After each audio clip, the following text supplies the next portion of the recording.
స్తోత్రములు స్తోత్రములు స్తోత్రములు స్తోత్రములు స్తోత్రములు నాయన. స్తోత్రాలు దేవా, నీకు లెక్కలేని స్తోత్రాలు వందనాలు తెలియజేసుకుని చిన్నమ్మ ప్రభువ తండ్రి. ఇదిగో ప్రభువ ఇంతవరకు ప్రభువ నాయన ప్రార్థనలు ప్రభువ నాయన మీరు మాకు తోడేయండి ప్రభువ. ఇదిగో తండ్రి నాయన తండ్రి పాటల దూరు ప్రభువ నాయన మీరు ప్రభు మహిం పొందుకొని మేము నమ్ముచున్నాము ప్రభువ నాయన. ఇదిగో దేవానైనా నీ బిడ్డల ప్రభువ దేవా సాక్ష్యాలు ఇచ్చుచుండగా ప్రభువ తండ్రి వారి పట్ల మీ దయ చూపించండి ప్రభువ. ఓనైనా ఒక సాక్ష్యము ప్రభువ యథార్థంతో కూడుకునేది ప్రభువ నైనా. దేవా నువ్వు చూస్తున్న దేవుడవు నాయన, వాళ్ళ హృదయాలు ఎరిగిన దేవుడవు ప్రభువ. దేవానైనా తండ్రి వరకు మీరు తోడేయండి ప్రభువ నైనా తండ్రి. ఈ కార్యమంతట్లో మీరు నడిపించండి ప్రభువ. మీరు సహాయం దయచేయండి ప్రభువ నైనా తండ్రి. నీ వాక్యానికి ప్రభువ నైనా మేము ప్రభువ నైనా ఎల్లప్పుడూ లోబడి ఉండే కృప మాకు అనుగ్రహించండి ప్రభువ నైనా. దేవానికి లెక్కలేని స్తోత్రాలు ప్రభువ. ఈ కార్యమంతట్లో మీరు నడిపించండి అని తండ్రి నైనా. అప్పుడు చేసిన చిన్న ప్రార్థన పాసన చేర్చుకోమని మా ప్రభును రక్షకుడైన ప్రభునే యేసుక్రీస్తు నామమున ప్రార్థిస్తున్నాం మా పరమ తండ్రి. ఆమేన్.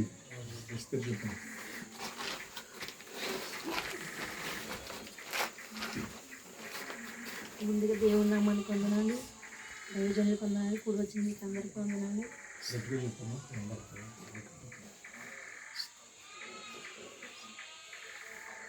జనవరి నెలలో మేము వెళ్ళాము మొక్క తోట.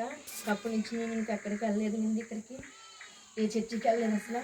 అందరూ రమ్మంటున్నారు మా చర్చికి రండి, మా చర్చికి రండి.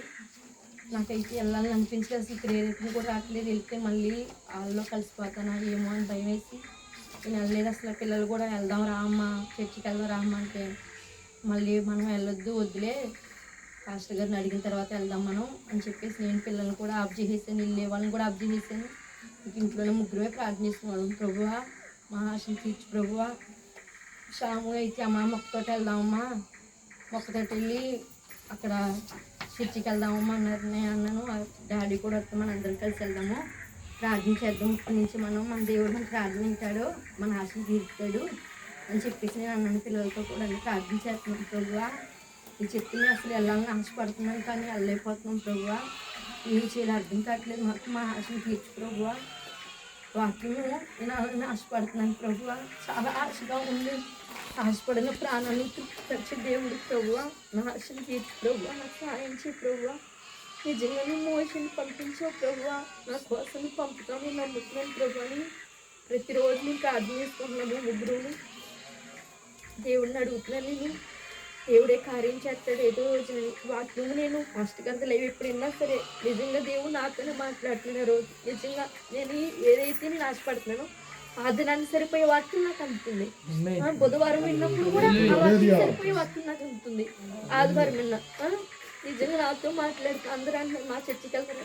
నేను ఇంకేం సమాధానం చెప్పలేదు. నాకు ఫాస్ట్గా లైవ్ పెడుతున్నారు, లైవ్ విన్నా దేవుడి సన్నిధికి వెళ్ళాలి, దేవుడి సన్నిధిలోనే మనం ఆనందించాలి కానీ లైవ్ వింటే ఏం అర్థమవుతుందని చెప్పేసి అన్నారు. అయినా సరే నాకు నిజంగా దేవుడు నాతో మాట్లాడుతున్నప్పుడు నేను ఎలాగున్నాను.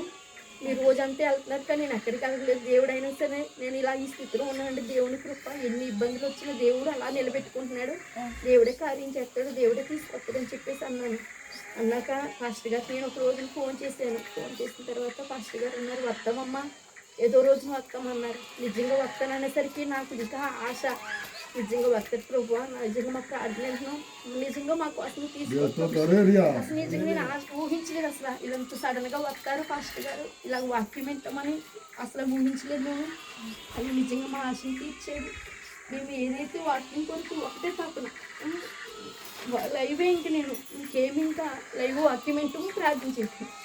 ఇంకంతే ప్రభువా నాతో మాట్లాడు, మేము ఇంకా బలపరచబడాలి, ఇంకా వాక్యం తిరింపబడాలి. ఎన్ని నిందలు రాని ఎన్ని అవమానాలు రాని నీకు బ్రతకాలి. మేము ఎవరు ప్రోత్సహించినా పర్లేదు. ఈ చిన్న గ్రామంలో నిలబెట్టి ప్రభు, ఈ చిన్న కుటుంబాన్ని నిలబెట్టి ప్రభు, ఒక్క ఆ కుటుంబాన్ని రక్షించాలని ఆశపడుతున్నాను ప్రభు అని ప్రతిరోజు దేవుణ్ణి అడుగుతున్నాను. నిజంగా నేను ఊహించిన రీతిగా ఇలాగ కూడుకున్నామంటే దేవుని కృపేనండి. దేవుడిచ్చిన చిన్న సాక్ష్యాన్ని తీర్చుకుంటాను. చెప్పండి. పరలోకమందున్న సర్వశక్తులు అయ్యా దయలో ప్రార్థన చేస్తాను. అయ్యా నేను ఎందుకు పరిజ్ఞానం వాడి ప్రభా, నీ మాట చెప్పకుండా తగిన యోగుతుంది కాదయ్యా. అయ్యా ఇక్కడ తీసుకొచ్చా నీకు వందనాలు ఆయన. నేను ఎలా మాట్లాడుకుంటానయ్యా, నీ ఆత్మ నాతో ఉంచయ్యా. అయ్యా ఏం చెప్పాలో దయచేయరా అయ్యా, సహాయించరా అయ్యా. నిన్నే పత్తి పెట్టి దర్శించయ్యా, నామాన్ని మకింపచేయ. అనేక మందితో మాట్లాడి మకిమంది ఏసై పేట రామేన్. మీకు అందరికి వందాలండి. అయితే మాకు ముగ్గురు ఆడపిల్లలు ఒక అబ్బాయి. ముగ్గురు ఆడపిల్లలు ఒక అబ్బాయి అయితే ఇద్దరు అమ్మాయిలు పెళ్ళి అయిపోయి, మూడో అమ్మాయి కూడా పెళ్ళికి వస్తుంది. అమ్మాయి గుండె జబ్బు చేసింది, ఎక్కడ తగ్గదో పుట్టపత్తి తీసుకెళ్ళాలన్నారు. సరే పుట్టపత్తి వెళ్తాకి నాకు జూపుడు కుప్పలు ఊరుతాకి వెళ్ళా. నాకు అర్జెంటు రమ్మని ఫోన్ చేశారు. ఇలా చచ్చిపోయింది అనుకున్నాను నేను, కానీ చచ్చిపోతే దేవుడు బతికిచ్చే దేవుతో రాలేరియా. రేత్రి పొద్దుపోయి 10 గంటలకు వచ్చే ఇంటికి పిల్ల పడుకుని ఉంది. ఏంటి రాదా నాకు గుండె చెప్పంటున్నారా అంది. మరి ఏమని చేస్తారు రాదా, పుట్టుకొస్తాడు అంటున్నారు రారా అంది. సరే వెళ్దాను అమ్మాయి. డబ్బులు అయితే రూపాయలు లేదు, గుడ్డ అయితే ఉంది ఒక 50 ఒక 20 బత్తాల దాకా. సరే 20 కొంటే ఒక 20 ఎత్తుకెళ్ళాలని సరే డబ్బుల కోసం చూపుడు ఏంది గాజులాగా ఒక తెలుగు ఉంది. ఎవరైనా ఎత్తామంటారు, తీసుకొస్తామంట. సరే ఒక 20 ఎత్తుకెళ్దామని బయలుదేరా. వెళ్తా చూపుడు దిగా. చూపుళ్ళు మా అన్నయ్య వాళ్ళు మా కొడుకులు అంటారు. అన్నయ్య వాళ్ళు అంది, అన్నయ్య బా నీకు ఏం కావాలండి, 20 కావాలండి డబ్బులు అట్లా. నా మెండ తాళం పెట్టుకో తీసుకెళ్ళి నువ్వు అంది. సరే ఇద్దరు మా అన్న నిజాముడు వెళ్ళి తాకట్టు పెట్టి డబ్బు తెచ్చారు. పిల్లల్ని తీసుకొచ్చారు జూపూడి. తీసుకొచ్చి రేత్రి 7 గంటలకి 5 గంటలకి పుట్టపత్తి బండి బంది విజయవాడ నుంచి. సరే అక్కడికి వెళ్ళాము. వెళ్ళిన తర్వాత హాస్పిటల్కి జాయిన్ చేశారు. ఈ పిల్లకి గుండి లీక్ వచ్చి ప్రియతం దగ్గుతుంది. డాక్టర్ అన్నాడు, ఈ పిల్లకి డిశ్చార్జ్ ఇచ్చేస్తాను, ఈ దగ్గు తగ్గట్లేదు, నా వల్ల కాదు పంపించేస్తా అన్నాడు. ఇక నేను ఒకటే నేడుతున్నాను, చేసయ్యా నువ్వు ఉండవు, ఈ పిల్ల చచ్చిపోతే నేను కూడా ఇక్కడ చావటమే, నువ్వు బతికిస్తా ఆ పిల్లలు బతికిచ్చు, ఇద్దరు వెళ్తాం, చచ్చిపోతాను కూడా తీసుకో అని పట్టుబడి ప్రార్థన చేస్తున్నా. చేస్తా ఉండి కూడా అక్కడ ప్రార్థన చేయనీరాళ్ళు ఆ పుట్టపత్తి హాస్పిటల్లో. సరే లేచి కూర్చొని చేస్తుంటే ఎప్పుడుగా అన్నాడు అబ్బాయి, కాపల అబ్బాయి. సరే ఇంటికి జరిగిన చెట్టుకి కూర్చొని చూసుకుంటున్నాం. ఇక అందరికి వెళ్ళే వాళ్ళకి వచ్చేవాళ్ళకి ఎట్లా ఉందా, పిచ్చోడు వీడు, ఈ కూర్చుంటున్నాడు, ఏదో వేడుతున్నాడు, బతుకుంటున్నాడు అని లెక్క వాళ్ళు. నా లెక్క ఏంటి, నా పిల్ల బతకాలి, నేను తీసుకెళ్ళాలి అని ఆలోచనతో ప్రార్థన చేస్తున్నాను. మా అమ్మాయి ఏం చెప్పేవాడి, అమ్మ నువ్వు ప్రార్థన చేయరా, దేవుడిని మమ్మల్ని బాగు చేయాలరా, లేకపోతే మనకి దారి లేదురా అని చెప్తే అది ప్రార్థన చేస్తుంది. ఒక డాక్టర్ మా మేనల్లుడు ఉన్నాడు, వచ్చాడంట. మా అమ్మాయి పెద్ద లోయలో ఉందంట, చేయబట్టి లాగొట్టిలేసి అడ్డేం తోత్రం లేలియా వడ్లేసాను అని చెప్పింది. అయ్యో పడుతుంది నన్ను హాస్పిటల్ జరుగుతురా, నీకేం బాగలేదుక, గోతలోంచి పైకి లేబడినాక చచ్చిపోను బతుకుతావు అనుకున్నా. ఆ మూడో నోడు ఆపరేషన్ చేస్తా అని చెప్పాడు, దేని తోత్రం లేరియా సీనన్న కూడా చేస్తా అన్నాడు. చేస్తాను నేను అంటే ఇంకా తెల్లగట్టలేసి పేర్లు ఎత్తాడు, ఆయన తెల్లగట్టలేసి పేర్లు ఎత్తాడు, పొలం చేస్తామని. నా పేరు మా అమ్మాయి పేరు వస్తుందని పెన్నకలేసి కూర్చున్నా. పేరు వచ్చింది, చేస్తామన్నారు. నేను ఆపరేషన్ వెళ్ళిపోయింది, లోపలికి వెళ్ళేపాటి జాన్ చెడిపోయింది, ఇది ఆపరేషన్ పడదీయాలా అన్నాడు. ఇది ఏడ్చుకుంటూ వస్తున్నాయి కదా, ఇది అయిపోయింది ఇది నా పని, ఈ పిల్లగా చేసేవాడు తేడా వచ్చి చేయడిక నా పిల్ల బతదని ఏడ్చుకుంటూ వస్తున్నాయి. ఆ రూల్ దాటి బయటకు వస్తున్నా. మా అమ్మాయి డాబా కాస్త దానమని కాకేసింది, ఎక్కడ చూసా ఆపరేషన్ చెప్తా రా నాన్న అండి. వెళ్ళేపటికి ఇక నువ్వు అన్నదా అమ్మాయి అన్నాడు, ఏం తినలేండి అన్నాడు. తీసుకెళ్ళారు, ఆపరేషన్ చేశారు, తీసుకొచ్చారు బయటికి. తీసుకొచ్చేపటికి ఈ పిల్లకి ఇక్కడ దగ్గు తగ్గింది, కొంచెం బాగుంది. తీసుకొచ్చిన తర్వాత ఆ రోజు ఉంచున్నారు. 3 రోజు పంపించారు. 3 రోజు పంపిస్తే ఇంటికి వచ్చాము.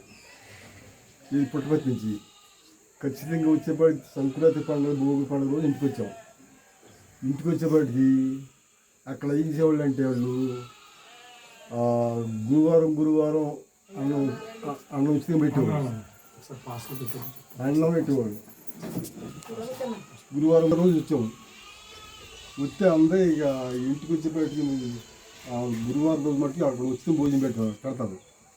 అది తినేవాడిని కదా వాళ్ళు పెడితే భోజనం ఆ రోజు వాటర్ తినేవాడిని. వాళ్ళు అక్కడ ఫోన్ చేసి మా డబ్బులు ఖర్చు పెడతా కానీ వాటర్ ఆడినట్టు కానీ ఇక్కడ తింటలేదు, పెట్టడానికి తింటలేదు అని ఇక్కడ ఫోన్ చేసేవాడికి ఇంటికి వచ్చేపాటికి ఇక మా ఆవిడ నొప్పులు నేను అడుగుతుంది. ఏసయ్య నీ స్తోత్ర ప్రభు అనుకున్నా.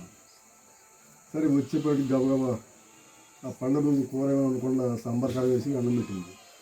ఏంటి డబ్బులు ఇంత డబ్బులు పెట్టుకొచ్చాము, ఒక 7 కూరలు వచ్చారా అంటే పెడతా తింది కానీ రా అంది. బాబు ఇది పోతాడు దా అన్నాడు. అని పోయి ఏమవుతారా వద్దాం కదా అన్నా. దాని మాట ఎందుకా అన్న చేయబట్టినాడు. సరే వెళ్తున్నా వారం చేస్తున్నాం వస్తున్నాం. దేవుడి దగ్గర బాగానే ఉంది. అప్పటి నుంచి ఇప్పుడు వరకు నా కుటుంబం అంతా నా పిల్లలు నేను అందరూ క్షేమంగా ఉన్నాం. ఈ చిన్న సాక్షిని దేవుడు దీవించగాక మీకు అందరికీ వందనాలండి. ఈ ప్రాంతానికి మరొకసారి ఈ రీతిగా ఈ 2024వ సంవత్సరంలో మేము ఇక్కడికి రావడానికి దేవుడు మా పట్ల చూపం కొరకు బట్టి దేవునికి స్తోత్రం కలుగును గాక. హల్లెలూయా. పిల్లలు మరి ఇక్కడ వాక్యము కోసం ఎదురు చూస్తున్నటువంటి దానియేలు గారిని బట్టి అలాగే ఎస్తేర్ని బట్టి మరి స్థలానికి మేము రావడం జరిగింది. మరి ఏలీ గారు, అన్నపూర్ణమ్మ గారు, వారి ఇంటి వారందరూ కూడా మరి యేసుక్రీస్తు నామములో బాప్తిసం పొంది రక్షణ పొందారు. మరి ఏలీ గారు మరి ఈ మధ్యకాలంలో బాగా ఈ సంవత్సరం చాలా అనారోగ్యానికి గురయ్యి మరి చనిపోతాడు అనుకున్న పరిస్థితుల నుంచి దేవుడు ఆయన బ్రతికించాడు. మరి అయితే ఆయన ఎప్పుడు వస్తున్నారు, ఇక్కడికి ఎప్పుడు వెళ్ళిపోతున్నారో నాకు తెలియలేదు. మరి నేను చాలాసార్లు రావాలని అనుకున్నాను. అయితే గతించిన డిసెంబర్ నెలలో నా కుమార్తెకు గర్భవతి అని తెలిసింది. మరి ఆమెకు 2 సార్లు గర్భం పోయింది. పెళ్ళి 7 సంవత్సరాలు అయింది. మరి దాన్ని బట్టి చాలా జాగ్రత్తగా ఉండాలని డాక్టర్లు చెప్పడం బట్టి మరి మేము చాలా ఆ అమ్మాయిని ఆ 9 నెలలు కూడా చాలా జాగ్రత్తగా చూసాము. దేవుడి దయ వల్ల, దేవుడి కృప వల్ల మరి నా చిన్న కుమార్తెకు 7 సంవత్సరాల తర్వాత మరి కుమారుడు పుట్టాడండి. అందుని బట్టి మేము చాలా సంతోషించాం. దాన్ని బట్టి నేను రాలేకపోయాను. ఎందుకంటే ఆ అమ్మాయిని ఎప్పుడు కాపలా కాసుకున్నట్టుగా అలా చూడటం బట్టి రాలేకపోయాను నేను. అందులోకి ఏలీ గారు ఎప్పుడు వస్తున్నారో ఎప్పుడు వెళ్ళిపోతున్నారో తెలియట్లేదు నాకు. అందులోకి ఆయనకి అనారోగ్యం ఉండడం, మరి చాలా కాలం అక్కడే ఉండిపోవటం బట్టి ఆయన ఎప్పుడు వస్తున్నాడో ఎప్పుడు వెళ్తున్నాడో తెలియట్లేదు. అయితే ఈ మధ్యకాలంలో సహోదరి నాకు చెప్పారు, పెన్షన్కి వస్తున్నాడు, పెన్షన్కి వచ్చి వెంటనే వెళ్ళిపోతున్నారు అని చెప్పారు. మరి నేను అనుకున్నాను ఏలీ గారు ఇక్కడికి వస్తే మరి ఆయన ఉండగానే నేను వస్తే బాగుంటుంది, కానీ ఆయన లేకుండా నేను ఇక్కడికి వస్తే బాగోదన్న ఉద్దేశంతో నేను రాలేదండి. మరలా నేను గతించిన 2 నెలల క్రితం నుంచి వద్దాం అనుకున్నాను. అయితే ఈలోగా మళ్ళీ నా కుమార్తెకు, పెద్ద కుమార్తెకు చెయ్యి విరిగింది. మరి ఇంకా రాలేని పరిస్థితి ఏర్పడింది. ఇప్పుడు కూడా ఇంకా నేను ఆ అమ్మాయి విషయంలో పెద్దగా ఎక్కడికి వెళ్ళట్లేదు. ఒకరోజు అయితే ఓకే, కానీ 2 రోజులు అలా ఎక్కడ ఉండట్లేదు. కానీ అయితే మరి సహోదరి ఎస్తేరు ఎప్పుడైనా బలహీనతలు కలిగినప్పుడు వారి పిల్లలకు కానీ ఆమెకు కానీ తనకు ఏదైనా కుటుంబంలో కొంచెం శోధనగా ఉన్నప్పుడు మరి అనేక సార్లు ఫోన్ చేస్తుంది. ఫోన్ చేసి ప్రార్థన చేయండి పాస్టర్ గారు, మా పిల్లలకి అనారోగ్యం ఉంది, లేకపోతే నాకు బాగాలేదు. మన మధ్య చాలా మరి సడన్గా వాళ్ళందరూ సిక్ అయిపోవటం, నీరసమైపోవటం, మరి ఆ పరిస్థితుల్లో మరి చాలా ఏడుస్తూ దుఃఖపడుతూ ఆమె ఫోన్ చేసిందండి. వెంటనే ప్రార్థన చేస్తాము, చర్చిలో కూడా అనౌన్స్ చేయడం జరిగింది. అయితే 3వ రోజుకే పాస్టర్ గారు నాకు చాలా బాగుంది, నాకు ఆరోగ్యంగా ఉందని చెప్పి చాలా ఆశ్చర్యమైన విషయం చెప్పిందండి. కాబట్టి మేము చాలా సంతోషించాం.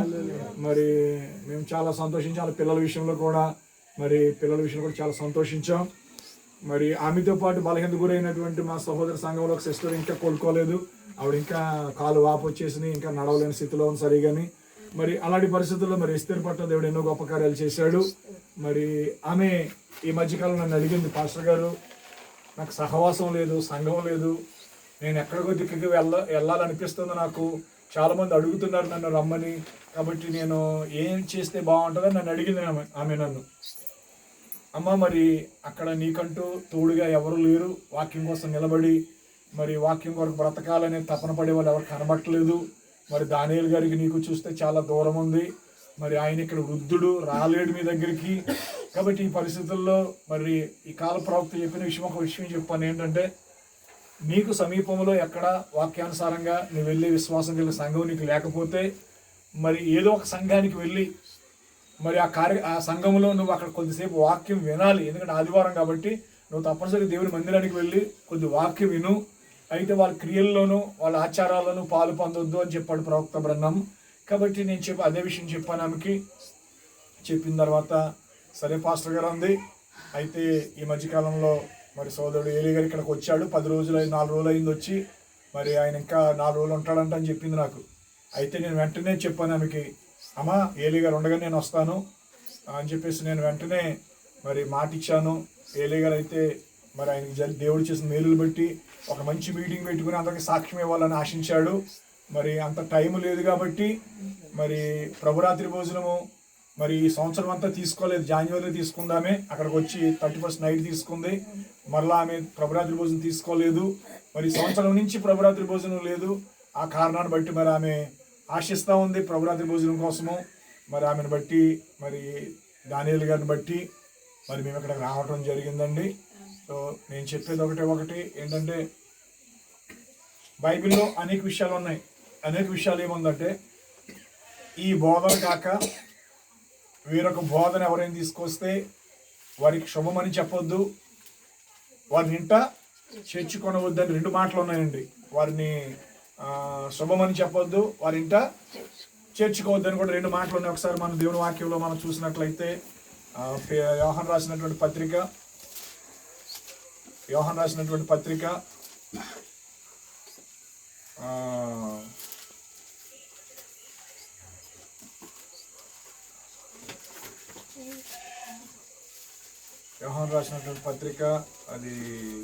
2వ పత్రిక యోహాను రాసినటువంటి 2వ పత్రిక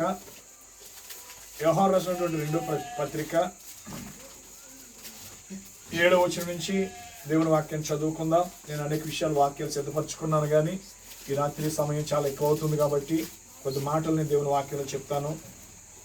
యోహాను రాసిన 2వ పత్రిక 7వ వచనం. యేసుక్రీస్తు శరీరధారి అయి వచ్చినని ఒప్పుకొనని వంచకులు లోకములో అనేకులు బయలుదేరి ఉన్నారు. అట్టివాడే వంచకుడును క్రీస్తు విరోధినై ఉన్నాడు. మేము మీ మధ్యను నెరవేర్చిన కార్యములను చెడగొట్టుకొనక మీరు పూర్ణ ఫలము పొందినట్లు జాగ్రత్తగా చూచుకొనుడి. క్రీస్తు బోధయందు నిలిచుండక దానిని విడిచి ముందుకు కొనసాగు ప్రతివాడును దేవుని అంగీకరింపని వాడు. ఆ బోధయందు నిలిచిండు వాడు తండ్రిని కుమారుని అంగీకరించేవాడు. ఎవడైనను ఈ బోధను తేక మీ యొద్దకు వచ్చిన ఎడల వానిని మీ ఇంట చేర్చుకొనవద్దు, శుభమని వానితో చెప్పనవద్దు. శుభమని వానితో చెప్పువాడు వాని దుష్టక్రియలలో పాలివాడుగును. ఆమేన్. ఇక్కడ ఈ చదవబడినటువంటి వాక్యములో ఈ యోహాను రాసినటువంటి 1వ పత్రిక, 2వ పత్రిక, 3వ పత్రికల్లో యోహాను రాసిన సువార్త, యోహాను ఏ సువార్త అయితే రాశాడో, యోహాను యేసుక్రీస్తు యొక్క ప్రథమ శిష్యుడు అంటే పేతురు గారు కాదు. ప్రథమ శిష్యుడు అంటే ఆయన రొమ్ము నానుకున్నటువంటి శిష్యుడు. మరి ఎల్లప్పుడూ యేసుకి అత్యంత దగ్గరగా సమీపంగా ఉన్నటువంటి వ్యక్తి ఎవరంటే ఈ జబదయ కుమారులైనటువంటి యాకోబు, యోహానులని పిలబడినటువంటి వారిలో యోహాను అనేటువంటి వ్యక్తి.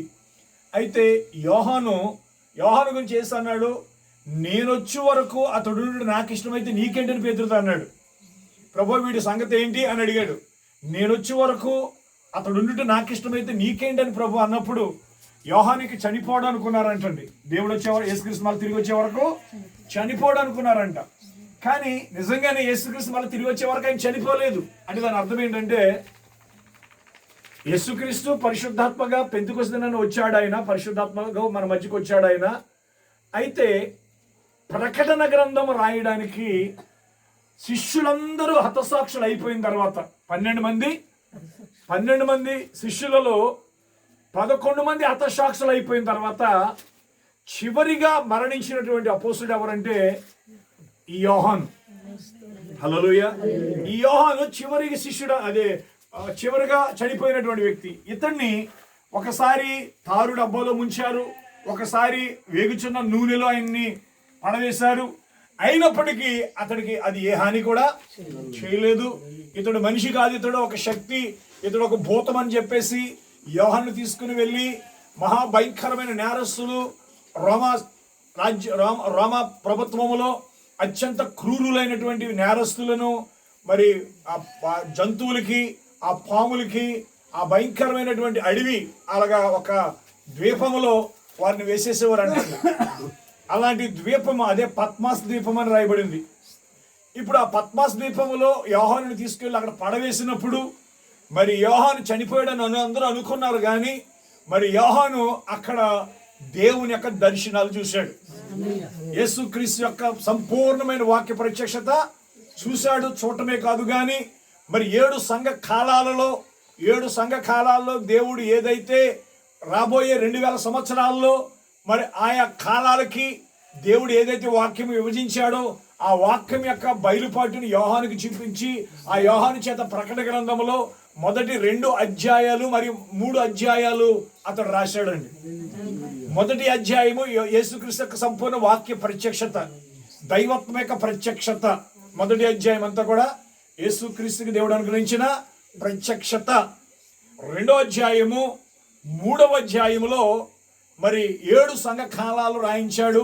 ఎఫెసు, స్మరణ, పెర్గమా, థుయతైర, సార్డిస్, ఫిలదెల్ఫియా, లవోదికియా అనేటువంటి 7 మైనర్ ఆసియాలో ఉన్నటువంటి 7 పట్టణాలకి 7 సంఘాలు అని పిలువబడినటువంటి ఆ ప్రాంతాలకు ఒక ఛాయగా వారికి అక్కడ ఉత్తరాలు రాశాడు. మరి ఆ యొక్క మెసేజ్ రాయించాడు దేవుడు. అయితే పిల్లరా, ఆ తరువాత ప్రకటన గ్రంథం 4వ అధ్యాయంలో యోహాను మరి పరలోకానికి మరి అతడు వెళ్ళాడు. అనగా పరలోకానికి వెళ్ళాడంటే దేవుడు ఆ పరలోకం యొక్క దర్శనాన్ని చూపించాడండి. ఆ 24 సింహాసనాలు, 24 పెద్దలు, 4 జీవులు, మరి కోట్ల దూతలు ఆయనను స్తుతిస్తున్నటువంటి ఆ ఉన్నతమైన పరలోక రాజ్యాన్ని దర్శనాన్ని ఆయన చూపించినప్పుడు మరి యోహాను వాటన్నిటి కూడా రాస్తా ఉన్నాడు. అలాగే ప్రకటన గ్రంథం 5వ అధ్యాయంలో ముద్రించబడినటువంటి ఒక గ్రంథము, ఆ గ్రంథములో మరి ముద్రించబడిన వారి యొక్క పేర్లు అందులో రాయబడినప్పుడు ఆ గ్రంథం చూచుడికైనా విప్పుడికైనా ఎవడు యోగ్యుడు లేనప్పుడు యోహాను ఏడుస్తూ ఉన్నప్పుడు మరి దేవుడు యోహానుకి మరి దేవుడు అన్నాడు, ఇదిగో మరి యోధా గోత్రపు సింహము ఆ ముద్రలు విప్పుటకు యోగ్యుడు అని పిలబడినప్పుడు మరి ఆయన ఒక గొర్రె పిల్లగా మరి ఆయన సింహాసనం నుంచి వచ్చినట్లుగా దేవుని వాక్యంలో మనం చూస్తా ఉన్నాం. హల్లెలూయా. అంటే పరలోకములో దేవాతి దేవుడు యొక్క సింహాసనాన్ని చూడగలిగాడు, ఆ గ్రంథాన్ని చూడగలిగాడు, ఆ గ్రంథములో ఎవరి పేర్లు రాయబడ్డాయో ఆ పేర్లు కూడా చూడగలిగాడు. హల్లెలూయా. కాబట్టి పిల్లరా, మరి 6వ అధ్యాయము 7వ అధ్యాయంలో మనం చూసినప్పుడు ఆ ముద్రల యొక్క వివరణ మనం చూస్తాం. 6వ అధ్యాయంలో ఆ ముద్రలు 6 ముద్రల వివరణ మనం చూస్తాం. 7వ అధ్యాయంలో 1,44,000 మందిని మనం చూస్తాం. 8వ అధ్యాయంలో మరి ఆ 7వ ముద్ర మనం దేవుని మర్మాన్ని చూస్తాం మన 8వ అధ్యాయంలో. ఆ తర్వాత 7 బూరలు మనకి ఇవ్వబడ్డాయి. ఆ 7 బూరల తర్వాత మరి ప్రియులరా, దేవుడు తన సంఘాన్ని మరి దేవుడు ఇశ్రాయేలు మధ్య చేయబోయే కార్యాలు, అంత్యకాలంలో చేయబోయే కార్యాలన్నీ కూడా దేవుడు యోహానుకి చూపించాడు. హల్లెలూయా. ఆ ప్రకటన గ్రంథము ఆ 10వ అధ్యాయంలో మనం చూసినప్పుడు బలిష్ఠుడైన దూత మరి ఆ యొక్క పరలోకము నుండి లేకపోతే ఆకాశము నుండి ఆయన భూమి మీదకి వచ్చినట్లుగా మరి ఆ దూత ఒక పాదము సముద్రం మీద, ఒక పాదము భూమి మీద నిలబెట్టి ఒక విప్పబడిన చేతిలో ఉన్నటువంటి పుస్తకాన్ని పట్టుకొని మరి గొప్పగా ఆర్భాటము చేస్తూ, ఇదిగో 7వ దూత పలుకు దినములలో అతడు బూర మొదబోచుండగా దేవుడు తన దాసులకు ప్రవక్తలకు తెలిపిన స్వార్థ ప్రకారం దేవుని మర్మము సమాప్తమగునని ఆయన ఆకాశం ఒట్టు పెట్టుకుని ప్రకటించినటువంటి ఆ దూత తన చేతిలో ఉన్న పుస్తకాన్ని యోహాను తీసుకుని ఆ పుస్తకాన్ని యోహాను తినివేసినట్లుగా దేవుని వాక్యంలో మనం చూస్తామండి. హల్లెలూయా. అలాగే 11వ అధ్యాయంలో మనం చూసినప్పుడు మరి ఆ యొక్క మోషే, ఏలియాలు భూమి మీదకి వస్తారు. మరి ఇజ్రాయెల్ మధ్యన 3.5 సంవత్సరాలు దానియేలు 70 వారాల యొక్క చివరి 3.5 సంవత్సరాల అర్ధభాగం యొక్క పరిచర్యను మోషే ఏలియాల ద్వారా ముగించబడుతుంది అనేటువంటి విషయాన్ని మనం చూస్తున్నాం. 12వ అధ్యాయంలో మరి ఒక ఘట సర్పము మరి ఒక పుడుతున్నటువంటి శిశువుని మింగివేయాలని కాచుకున్నప్పుడు మరి ఎలా ఆ శిశువు దేవుని సింహాసనానికి ఎత్తబడ్డాడో, ఆ తరువాత స్త్రీ ఎలా అరణ్యాన్ని కొనుగోబడిందో అది ఇశ్రాయేలు సంఘం గురించి చక్కగా దేవుడు తన వాక్యంలో రాయించాడు. 13వ అధ్యాయంలో క్రూర మృగము గురించి దేవుడు ఆయన అమెరికా గురించి ఆయన ఇందులో రాయించాడు.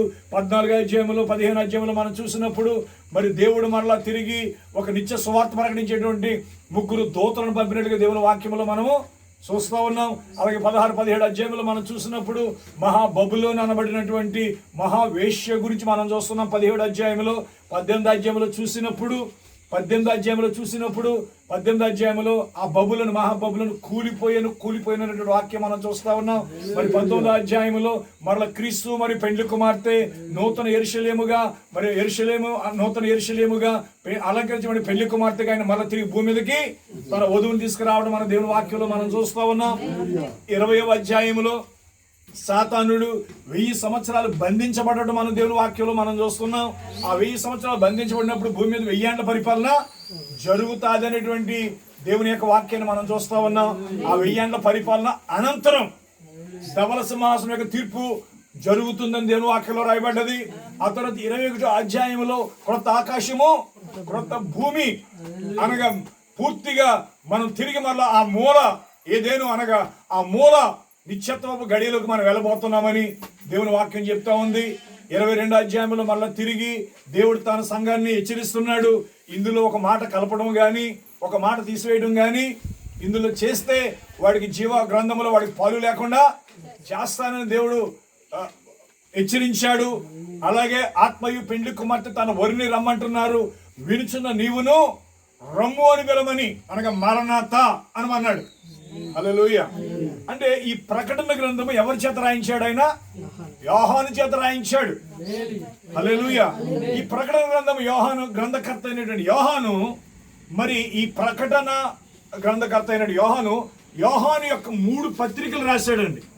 మొదటి పత్రిక, 2వ పత్రిక, 3వ పత్రిక. ఎలా అబద్ధ ప్రవక్తలు, అబద్ధ క్రీస్తులు, అబద్ధపు బోధలు ఎలా వస్తాయో, వారు ఎలా వాక్యాన్ని తప్పిపోతారో అనేక విషయాలు రాశాడు. కాబట్టి ఇక్కడ నేను ప్రేమతో మీకు చెప్పేది దీనంతటిని ఎందుకు చెప్పానంటే, మనం ఎందుకు ఇతర డినామినేషన్కి వెళ్ళకూడదు, ఎందుకు మనం ఇతర సంఘ శాఖల్లో మనం కూర్చోకూడదు, వాళ్ళ కార్యక్రమాలు మనం ఎందుకు పాలు పొందకూడదు అని అంటే, ప్రియులారా, మనుషులంటే మనకి ద్వేషము కాదు, వారి సంఘములంటే మనకి ద్వేషము కాదు, కానీ వాక్య విరుద్ధమైనటువంటి సిద్ధాంతాలు, వాక్యములు లేని ఆచారాలు, వాక్యానికి వ్యతిరేకమైనటువంటి సిద్ధాంతాలు నిన్ను క్రీస్తు నుంచి పూర్తిగా వేరు చేస్తాయి. దేవుని కృప నుంచి నిన్ను దూరం చేసేటువంటి భయంకరమైన సిద్ధాంతాలు ఉన్నాయి అందులోను. ఏమున్నాయి అందులో సిద్ధాంతాలు అంటే, దేవుడు ఒక్కడే, దేవునికి నరులకును మధ్యవర్తియు ఒక్కడే, ఆయన క్రీస్తు యేసును నరుడు అని రాయబడింది.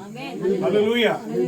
ఎందుకంటే పిల్లరా, దేవుడు ఒక్కడే, ఆయనే ఆది అంతమై ఉన్నాడు, ఆయనే అల్ఫా ఒమేగా అయి ఉన్నాడు, ఆయనే మొదటివాడు కడపటివాడు అయి ఉన్నాడు. హల్లెలూయా. ఆయనకు ముందు గాని ఆయన తరువాత గాని ఏ దేవుడును నిర్మించబడలేదు, ఏ దేవుడును లేడు అని దేవుడు చెప్తా ఉన్నాడు. అయితే ఆది కాండము నుంచి మలాకీ గ్రంథం వరకున్న దేవుడే ఆ గొప్ప యెహోవా, ఆ గొప్ప సృష్టికర్త అయిన యెహోవా దేవుడే మానవుడిగా అని ఇక్కడ మనం ఒక వాక్యం చదివాం. ఏమని చదివాం అంటే, ఇక్కడ 2వ పత్రిక, యోహాను రాసినటువంటి 2వ పత్రిక మనం ఏం చదివామంటే 7వ వచనంలో, యేసు క్రీస్తు శరీరధారియే వచ్చేనని, అంటే యేసు శరీరధారికి వచ్చాడని నమ్మని వంచకులు అనేకులు లోకములో బయలుదేరి ఉన్నారు అన్నాడు. ఇదే ఈరోజు డినామినేషన్స్ నమ్మనటువంటి సత్యం. డినామినేషన్స్ నమ్మనటువంటి సత్యం ఏంటంటే, మొదటిగా వాడికి యేసు క్రీస్తు అంటే ఎవరో తెలియలేదు. ఎందుకంటే నన్ను ఎరుగుంటే నా తండ్రిని ఎరుగుంది అన్నాడు ఆయన. నేను నా తండ్రి ఏకమై ఉన్నారన్నాడు.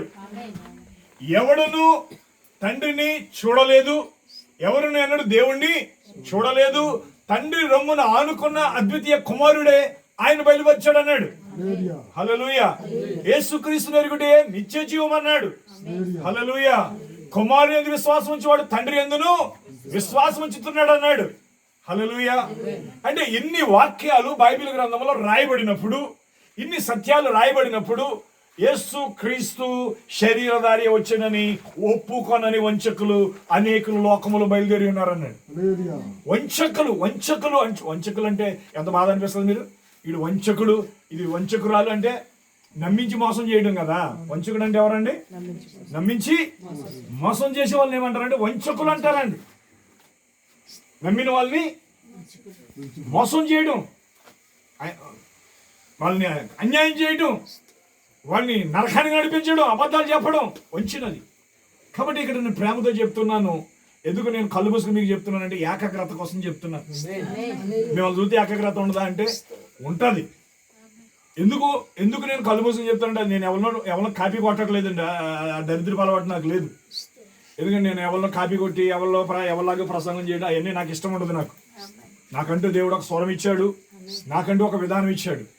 కొన్నిసార్లు కళ్ళు మూసుకునే దేనికోసం అంటే కేవలం ఏకాగ్రత కోసం మాత్రమే. కళ్ళు ఎందుకు తెరవరు మీరు పాస్టర్ గారు అనొచ్చు. మీరు కళ్ళు తెరుస్తాను, నేను కళ్ళు తెరవకుండా మీరు ఎప్పుడైనా చూసారా? కళ్ళు తెరిచి ప్రసంగాలు చేయడం కూడా చూశారు మీరు. కళ్ళు మూసుకుని ఎత్తను అనకండి.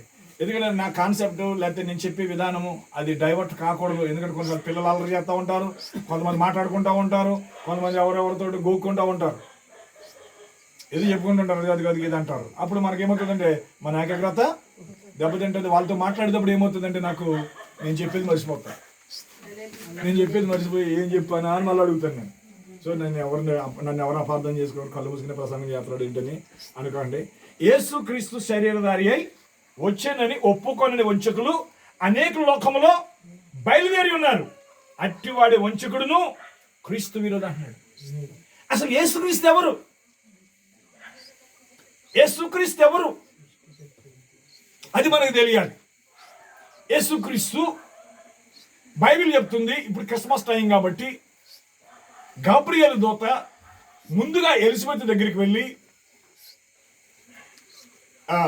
జకరియా దగ్గరికి వెళ్ళి నీ ప్రార్థనలో నీ ధర్మకార్యములో దేవుని సంధికి చేరాయి, ఇదిగో నీకు కుమారుడు కలుగుతాడు, అతడు సర్వోన్నతుడు దేవుని ప్రవక్త అని పిలవబడతాడు, అతడు పుట్టడం వల్ల అనేకులు సంతోషిస్తారు అని చెప్పి దేవుడు ముందుగా వారికి పుట్టబోయే బిడ్డ కొరకు అతనికి యోహాను అని పేరు పెట్టమని దేవుడు గాబ్రియేలు దూత ద్వారా చెప్పాడు. అవునండి. ఆ తర్వాత అదే గాబ్రియేలు ద్వారా నజరేతులో ఉన్నటువంటి మరియ దగ్గరికి, యేసేపుకు ప్రదానం చేయబడినటువంటి మరియ దగ్గరికి అదే గాబ్రియేలు దూత 6 నెలల తర్వాత మళ్ళీ వెళ్ళాడు ఆయన. నిజమేనండి. 6 నెలల తరువాత మరి అక్కడికి వెళ్ళి ఆ మరి అయినటువంటి ఆ కన్యకైనటువంటి మరియతో దేవుడు గాబ్రియేలు దూత ద్వారా మాట్లాడించాడు. దయాప్రాప్తురాల నువ్వు ధన్యురాలవు, ఇదిగో నువ్వు గర్భము ధరించి కుమారుడికి అంటావు. వింటున్నారండి. మరి అతడు సర్వోన్నతుని దేవుని కుమారుడు అనబడతాడు, దేవుని పరిశుద్ధాత్మ నిన్ను కమ్ముకుంటుంది అని చెప్పినప్పుడు ఆమె అడిగింది, అయ్యా నేను వివాహం కాని దాని కదా, నేను కన్యాకని కదా, పురుషుని ఎరగని దాని కదా, నాకు ఎలా బిడ్డ పడతాడని అడిగితే సర్వోన్నతుని శక్తి నిన్ను కమ్ముకుంటుంది, నువ్వు గర్భవతి అవుతావు, పుట్టబోయే శిష్యుడు పరిశుద్ధుడు కనుక అతడు సర్వోన్నతుని దేవుని కుమారుడని పిలువబడతాడు అని ఆ దూత మరియతో చెప్పినప్పుడు మరి అన్నది, నీ మాట చెప్పిన నాకు జరుగునుగాక అన్నది. హల్లెలూయా. ఎప్పుడైతే మరియ గర్భవతి అయిందో మరి యోసేపు మరి పెళ్లి కాకముందు ఆమె గర్భవతి అయింది కాబట్టి ఆమెను ఎలాగైనా అవమానపరచడానికి ఇష్టం లేక రహస్యంగా ఆమెను విడనాడాలనేటువంటి ఆలోచన కలిగినప్పుడు మరలా అదే గాబ్రియేలు దూత మరియ దగ్గరికి వచ్చిన అదే గాబ్రియేలు దూత మరలా రాత్రి వేళ కలలో గాబ్రియేలు దూత యోసేపు దగ్గరికి వెళ్ళి, యోసేపు నీ భార్యను మరియను చేర్చుకున్నట్టుకు నువ్వు భయపడొద్దు, ఆమె దేవుని శక్తి వలన ఆమె గర్భవతి అయింది, పుట్టబోయే శిశువు పరిశుద్ధుడు, అతనికి యేసు అని పేరు పెట్టమని దేవుడు గాబ్రియేలు దూత ద్వారా యోసేపు కూడా తెలియజేశాడు. కాబట్టి మరి ఆ బిడ్డ పుట్టే వరకు వారు కొంచెం రహస్యంగా ఉన్నారు. అవన్నీ మీకు క్రిస్మస్ కథల్లో మీరు వింటారు. అయితే క్రిస్మస్ కథ అని కాదు, అది వాక్యమే, కథ నా ఉద్దేశం కాదు, కానీ ఆ విషయాలన్నీ మీరు వింటారు. అసలు యేసు ఎవరు? ఈయన ఎవరు? బైబిల్ ఏం చెప్తుంది? ఈయన ఎవరు? ఈయన ఏలైనగా మనకు శిశువు పుట్టాను, కుమారుడు అనుగ్రహించబడాను, ఆయన భుజం మీద రాజ్యభారం ఉండెను, ఆయన ఆశ్చర్యకరుడు, ఆలోచనకర్త, బలవంతుడైన దేవుడు, నిత్యుడగు తండ్రి, సమాధానకర్త అని ఆయనకు పేరు అన్నాడు. ఈ పుట్టబోయే శిశువుకి ఇన్ని పేర్లు ఉన్నాయి. ఎవరా శిశువు? యేసుక్రీస్తు. కన్యకు గర్భవతి కుమారుని కనును ఆయనకి ఇమ్మానుయేలను పేరు పెడతారన్నాడు. ఇమ్మానుయేలు అనే పేరునకు భాషాంతరమున దేవుడు మనకు తోడని అర్థం. హల్లెలూయా. అయితే మరి గాబ్రి ఆ యొక్క యెషయా ప్రవక్త ద్వారా 7వ అధ్యాయములో 7వ అధ్యాయములో మరి దేవుడు ముందుగా దేవుడు తన ప్రవక్తనాడు పలికించినటువంటి ఆ కన్యక ఎవరు? మరియా. ఆమె గర్భము ధరించింది ఎవరి వలన? పరిశుద్ధాత్మ వలన. మరి ఆ పుట్టిన శిశువు ఎవరు? సర్వోన్నతుని దేవుని కుమారుడు. హల్లెలూయా. అయితే మనం గుర్తించాలి, ఆయనకి ఇమ్మానుయేలు అని పేరు పెడతారన్నాడు. కానీ ఆయన పేరు ఇమ్మానుయేలు అని పెట్టలేదు. ఇమ్మానుయేలు అనే పేరును ఒక భాషాంతరమున దేవుడు మనకు తోడై ఉన్నాడని అర్థం. అది ఇంగ్లీష్లో గాడ్ విత్ అస్ అని ఉందంటండి. ఇంగ్లీష్లో గాడ్ విత్ అస్ అంటే దేవుడు మనతో ఉన్నాడు. దేవుడు తోడై ఉన్నాడు కాదు, దేవుడు మనతో ఉన్నాడు. అంటే ప్రియులారా, ప్రతి ప్రవచనం, ప్రతి ఒక్క ముందుగా క్రీస్తు గురించి చెప్పిన ప్రతి లేఖనము దేవుడు తన చిత్త ప్రకారంగా లేఖనాలు నెరవేర్చినప్పుడు పూర్తిగా యేసుక్రీస్తు ఎవరు అనంటే ఆయన రాజు. ఆయన ఎవరండి? అందుకే ఆ జ్ఞానులు ఆ పుట్టిన శిశువు కోసం ఏం పట్టుకెళ్లారండి? బంగారమును, సాంబ్రాణిని, బోళమును పట్టుకెళ్లారండి. బంగారము ఆయన రాజరికానికి చూపిస్తా ఉంది, సాంబ్రాణి ఆయన యాజకత్వాన్ని సూచిస్తా ఉంది, బోళము ఆయన మరణ పునరుత్థానాలను చూపిస్తా ఉంది. హల్లెలూయా. కాబట్టి ఆయన ఎవరు? యేసుక్రీస్తు ఎవరు? యేసుక్రీస్తు ఎవరు?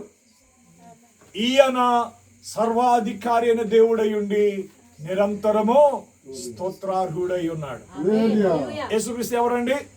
సర్వాధికారి అయిన శరీరం బట్టి క్రీస్తు వీరిలో పుట్టాను. రోమపత్రికలో మనం చూస్తాం దాన్ని. శరీరం బట్టి క్రీస్తు వీరిలో పుట్టాను. ఈయన ఎవరు? సర్వాధికారి అయిన దేవుడై ఉండి నిరంతరము స్తోత్రార్హుడై ఉన్నాడు. అప్పుడు చాలా మందికి డౌట్ వస్తుంది. ఎందుకంటే తరతరాల నుంచి తండ్రి కుమార పరిశుద్ధాత్మ అనే సిద్ధాంతాలు, తండ్రి కుమార పరిశుద్ధాత్మ అనేటువంటి ఒక త్రిత్వము అనే మాట వాస్తవానికి బైబిల్లో ఉంటే మేము నమ్ముతామంటారు, కానీ త్రిత్వము అనే మాట బైబిల్లో లేదు. త్రియేక దేవుడు అనే మాట బైబిల్లో లేదు. అయినా అది నమ్ముతారండి. ఎందుకు నమ్ముతారు? దెయ్యము అంతలా నమ్మించింది. ఆనాడు ఆదిమ సంఘం అంటే అపోస్తులు కాదండి. ఆది సంఘం ఏదంటే ఏదెను తోటలో దేవుడు పెట్టినటువంటి ఆదమవ్వలే ఏదెనులో ఆది సంఘం అయి ఉన్నారు. హల్లెలూయా. ఆ ఆది సంఘము కాపరి మరియు సంఘము. కాపరి ఆదాము, సంఘము హవ్వ. అంటే ఆదాము భార్య. స్త్రీ సంఘానికి సాదృశ్యం, భర్త కాపరికి సాదృశ్యం. హల్లెలూయా. కాపరి భర్త కాపరికి సాదృశ్యం. అందుకే సంఘము స్త్రీ అయితే కాపరి ఆత్మీయ భర్త అన్నాడు ప్రవక్త. హల్లెలూయా. కాబట్టి ప్రియులారా, దేవుని వాక్యాన్ని మనం నమ్ముతున్నాం. కాబట్టి ఆదిమ సంఘం కాదు, ఆది సంఘం అది ఏదేను తోటలో ప్రారంభమైంది. వారికి పైన ఒక దేవుడు ఉన్నాడు. ఆ గొప్ప దేవుడు యెహోవా. ఆ గొప్ప దేవుడు ప్రతి సాయంకాలము వారితో సహవాసానికి వచ్చాడు ఆయన. అయితే ఆ సహవాసాన్ని విచ్ఛిన్నం చేసి వాళ్ళని మరణానికి పాత్రులుగా చేసింది ఎవరంటే లూసిఫర్, సాతాను. ఎలాగా? సర్పములో ఉండి మాట్లాడాడు. సర్పము దేవుని వాక్యానికి వ్యతిరేకంగా మాట్లాడినప్పుడు సంఘము దేన్ని నమ్మిందండి? దేవుని మాట కంటే సాతాను చెప్పిన అబద్ధము నమ్మిందండి. కాబట్టి ఆది సంఘము అక్కడ పతనం అయ్యింది. అయితే దేవుడు విమోచకుడిగా భూమి మీదకి రావాల్సి ఉంది. ఆయన మానవులను రక్షించాల్సి ఉంది. నశించిపోయిన దాన్ని మళ్ళీ తిరిగి వెతికి రక్షించాల్సి ఉంది. ఈ కార్యం అంతా చేయడానికి దేవుడు అనేక మంది ప్రవక్తలను పంపించాడు. ఆ ప్రవక్తలే మరి మనం చూస్తున్నాం. నోవహు కావచ్చు, హానోకు కావచ్చు, ప్రియులారా యెషయా కావచ్చు, ఇర్మియా కావచ్చు, హెజ్కేలు కావచ్చు, ఇర్మియా కావచ్చు, లేకపోతే ఆమోస్ కావచ్చు, ఓబేద్యా కావచ్చు, లేకపోతే హోషేయ కావచ్చు, దానియేలు, ప్రతి ప్రవక్త రాబోతున్న క్రీస్తు గురించే చెప్పారు. అంటే దేవుడు శరీరధారిగా భూమి మీదకి రాబోతున్నాడని వాళ్ళు చెప్పారు. ఆ రీతిగా దేవుడు మానవుడిగా శరీరధారిగా వచ్చాడు. యేసు క్రీస్తు ఎవరంటే ఈయన నిజమైన దేవుడు, నిత్య జీవమై ఉన్నాడు. ఇప్పుడు నేను చెప్పే మాటలన్నీ చాలా మంది కనిపించవచ్చు, వాక్యాలు చూపించట్లేదు ఈయన, రెఫరెన్స్లు చూపించట్లేదు ఈయన అంటే నేను అడుగుతాను, త్రిత్వం అనే మాట చూపించును, త్రియేక దేవుడు అనే మాట చూపించును, ముగ్గురు దేవుళ్ళు ఉన్నారు మనకని చూపించు, తండ్రి ఒక దేవుడు, కుమారుడు ఒక దేవుడు, పరిశుద్ధాత్మ ఒక దేవుడు అని చెప్పి 3 సార్లు బాప్తిసం ఇచ్చిన 3 సార్లు ముంచుతున్నారు. తండ్రికోసారి, కుమారుడికోసారి, పరిశుద్ధాత్మకోసారి. ఇదంతా ఏంటంటే అది భయంకరమైన వేశ్యత్వమై ఉన్నది. అనగా ఒక భార్య తన భర్తకి నమ్మకంగా జీవించకపోతే ఆమె వ్యభిచారం పడుతుంది, లేక వేశ్య అనబడుతుంది. అలాగే సంఘము అనేటువంటి స్త్రీ వాక్యానికి లోబడకపోతే, ఎప్పుడైతే వాక్యం ఎవరైనా క్రీస్తు అయి ఉన్నాడు, స్త్రీ సంఘము క్రీస్తు సంఘమునకు శిరస్సు అయినలాగున ప్రతి పురుషుడు తన భార్యకు శిరస్సు అయి ఉన్నాడు అన్నాడు. హల్లెలూయా. సంఘమని శరీరానికి శిరస్సు ఎవరంటే క్రీస్తు, భార్య అనే శరీరానికి శిరస్సు ఎవరంటే భర్త. హల్లెలూయా. అంటే మన భర్త ఎవరు ఆత్మీయంగా అంటే మన కాపరి ఎవరు, మన రక్షకుడు ఎవరు? ప్రభువు అయిన యేసుక్రీస్తు. యేసుక్రీస్తు ఏమై ఉన్నాడు? వాక్యమై ఉన్నాడు. హల్లెలూయా. మనం ఆ వాక్యానికి లోబడాలి. ఇప్పుడు నేను ఒకటి చెప్తాను, చాలా విషయాలు చెప్పాలని నేను ఆశించాను, చాలా విషయాలు ఇప్పుడు చెప్తాను నేను దేవుడి వాక్యంలో. సమయం అయితే లేదు, మనకి ఇంకొక గంట సమయం మాత్రమే ఉంది మనకి. నేను చాలా విషయాలు చెప్పాలని ఆశపడతా ఉన్నాను. దయచేసి మరి టేబుల్ అవి ఏమీ లేవు కాబట్టి ఒకసారి మీరు దేవుని వాక్యాన్ని తెరిచి కొన్ని మాటలు మీకు నేను చూపించాలని ఆశపడుతున్నాను. మొదటిగా లూకా సువార్త 4వ అధ్యాయము, త్వరగా తీయండి. లూకా సువార్త 4వ అధ్యాయం 5వ వచనం త్వరగా చదవండి. టైం లేదు మేము మళ్ళా 10:30 అయినప్పటికి విజయవాడలో ఉండాలండి. ఎందుకంటే నాకు 11 గంటలకు మళ్ళీ ట్రైన్ ఉంది. ఆ ట్రైన్కి నేను మళ్ళీ హైదరాబాద్ వెళ్ళాలి. చదువు, త్వరగా చదువు. 4వ అధ్యాయము 25వ వచనం. లూకా సువార్త 4వ అధ్యాయం 20. నేను చెప్తాను. ఏలియా దినముల యందు 3 ఏళ్ళు 6 నెలలు ఆకాశం మూయబడి దేశమందంతటను గొప్ప కరువు సంభవించినప్పుడు ఇశ్రాయేలులో అనేక మంది విధవరాండ్రు నిన్నను ఏలియా సీదోనులోని సారేపతలు ఊరిలో ఉన్న విధవరాల యొద్దకే గాని మరి ఎవరి యొద్దకును పంపబడలేదు. హల్లెలూయా. ఇక్కడ ఈ కార్యం మీకు తెలియాలి. అదేంటంటే ఒక దేశమే ఉంది. ఏముందండి అక్కడ? ఉస్తేపల్లి అనే గ్రామం కాదండి, ఉస్తేపల్లి గ్రామం పల్లెటూరు కాదండి, ఒక దేశమేది, ఇశ్రాయేలు దేశం అది. హల్లెలూయా. అనేక మంది విధవరాండ్రు ఉన్నారు కానీ ఏలియా సీదోనులోని సారేపతలు ఊరిలో ఉన్న ఒక విధవరాలు ఎదుకే గాని మరి ఎవరి ఎదుకును ఒక విధవరాల దగ్గరికి తన ప్రవక్తను పంపించాడు. ఎందుకు దేవుడు తన ప్రవక్తను పంపించాడు? దేవుని వాక్యంలో కొన్ని లేఖనాలు మనం చూద్దాం. మొదటి రాజుల గ్రంథము 17వ అధ్యాయం. మొదటి రాజుల గ్రంథం 17వ అధ్యాయం మీరు చూసినట్లయితే, మొదటి రాజుల గ్రంథం 17వ అధ్యాయం మీరు చూసినట్లయితే 8వ వచనం. అతడు యెహోవాకు అతని ప్రత్యక్షమై ఇలాగ సెలవిచ్చాను, నీవు సీదోను పట్టణ సంబంధమైన సారేపతలు ఊరికి పోయి అచ్చట ఉండుము, నిన్ను పోషించుటకు అచ్చటనున్న ఒక విధవరాలికి నేను సెలవిచ్చేది. ఒక సేవకుని పోషించడానికి ఒక రాజు కుటుంబం ఉంది, ఒక సైన్య అధ్యక్షుడి కుటుంబం ఉంది, ఒక ప్రధానమంత్రి కుటుంబం ఉండొచ్చు, కానీ ఒక సేవకుని పోషించడానికి తనకు ఒక సంఘం కావాలి క్రీస్తుకి. ఆ సంఘములో సభ్యులు ఎవరంటే ఒక విధవరాలు, ఆ విధవరాలకు ఒక కుమారుడు. అయితే మనం అది సంఘం కాదంటాం. మనం అది సంఘం కాదు. ఆ ఎస్తేర్ అనేది ఒక్కతే ఏం చేయగలుగుతుంది? ఆ దానియేలు అన్నాడు ఒక్కడు ఏం చేయగలుగుతాడు అంటారనరా? ఎవడన్నా ఏమని వస్తే ఎవడు చూస్తాడు, లేకపోతే ఎవడు చూస్తాడు అంటారనరా? హాస్పిటల్కి వెళ్ళాల్సి వస్తే ఎవడు చూస్తాడు? హాస్పిటల్కి వెళ్ళాల్సి వస్తే లేకపోతే వాడు నీ అన్నో వాడు నీ తమ్ముడో అయ్యుంటే వాడు నీ సంఘానికి రావట్లేదు కాబట్టి, నీ చర్చికి రావట్లేదు కాబట్టి, నా తమ్ముడైనా నా అక్కైనా నా చెల్లైనా మా అమ్మాయినా మా నాయన చచ్చిపోయి ఉన్నా ఎవడని అంటాడా? పోనీ మన ఊర్లో ఎవరో సాయిబు గారు ఉన్నారు, లేదా మన ఊర్లో ఎవరో అన్యులు ఉన్నారు, దేవుడు నమ్ముకొని జాతరలు చేసే వాళ్ళు ఉన్నారు అనుకుందాం. వాళ్ళు మీ అన్న, వాళ్ళు మీ తమ్ముడు, మీ అక్క, మీ చెల్లె ఎవరో ఒకరు అవుతారు. వాళ్ళు మీ స్నేహితుడు అవుతారు కనీసం. వాళ్ళకి బాగపోతే మీరు పట్టించుకోరా? మా సంఘానికి వస్తేనే పట్టించుకుంటాం, మా గుడికి వస్తేనే మేము పట్టించుకుంటాం, మేము సమాధికి వస్తాం. సమాధి చేయడం నువ్వు రాకపోయినా, ఎవరు రాకపోయినా, లాజరు చచ్చిపోతే దేవదూతలు దిగొచ్చారు. ధనవంతుని చాలా మంది కప్పెట్టారు సంఘ సభ్యులు. కానీ కప్పెట్టడం ఏం లేదు, చచ్చిన వెంటనే వెళ్ళాల్సిన కాడికి వెళ్ళిపోతావు. నీ శరీరాన్ని చూసుకుని విన్నారండి, మిగతా వాళ్ళు భూమి మీద వాళ్ళు ఏడుస్తారు, కానీ నీ శరీరం చూసి నువ్వు ఏడవు. నువ్వు క్రీస్తులో నిద్రిస్తే తిన్నగా దేవుని సన్నిధిలోకి వెళ్ళిపోతావు, విశ్రాంతి. అందుకే వాళ్ళు తమ ప్రయాసలు మాని నిత్య విశ్రాంతిలోకి వెళ్ళారంట. భూమి మీద విశ్రాంతి ఉంది ఎవరికైనా? కోర్టులో ఉన్న వాడికి ఉందా? మరి మీరే మీకు విశ్రాంతి ఉందా లేదా? మీకు ఉంది. ఏ విశ్రాంతి? సమస్త జనులారా నా దగ్గరకు రండి అన్నాడండి ఆయన. ప్రయాసపడి భారం వస్తున్నా సమస్త జనులారా నా దగ్గరకు రండి, నేను మీకు విశ్రాంతిని ఇస్తాను. ఏ విశ్రాంతి అది? పరిశుద్ధాత్మని విశ్రాంతి, దేవుని వాక్యమని విశ్రాంతి, గొప్ప నిరీక్షణతో కూడిన విశ్రాంతి, ఒక పునరుత్థానం ఉందనేటువంటి విశ్రాంతి, ఒక నిత్యజీవం ఉందనేటువంటి విశ్రాంతి. ఇవన్నీ దేవుడి చేయగల మనుషులు ఎవరెవరండి? కాబట్టి చాలా మంది అంటారు మా సంఘానికి రాకపోతే మేము పట్టించుకోం. ఓకే, నేను ఒకటి చెప్తున్నాను, ఎంతవరకు నేను చేసిన సమాధి కార్యక్రమాలు ఎంతో మంది దిక్కులేని వాళ్ళకి, నా సంఘానికి రానులకి, అన్యులు కూడా చేశాను. అది సమాధి కార్యక్రమం అనేది మానవత్వం, అది మతం కాదు. సమాధి కార్యక్రమం మతం కాదండి. కప్పెడితే వస్తాను, కాలితే రాను.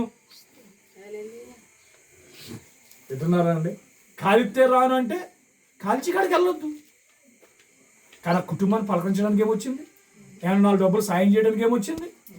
వారికి దగ్గరోళ్ళు కదా, పక్కనే పొరుగులు కదా, పేదరికలు ఉన్నారు అనుకోండి, పోనీ నన్ను కాలుతారు, తగలబెడతారు, కూర్చోబెడతారు, పడుకోబెడతారు. అది మనకు అవసరమా?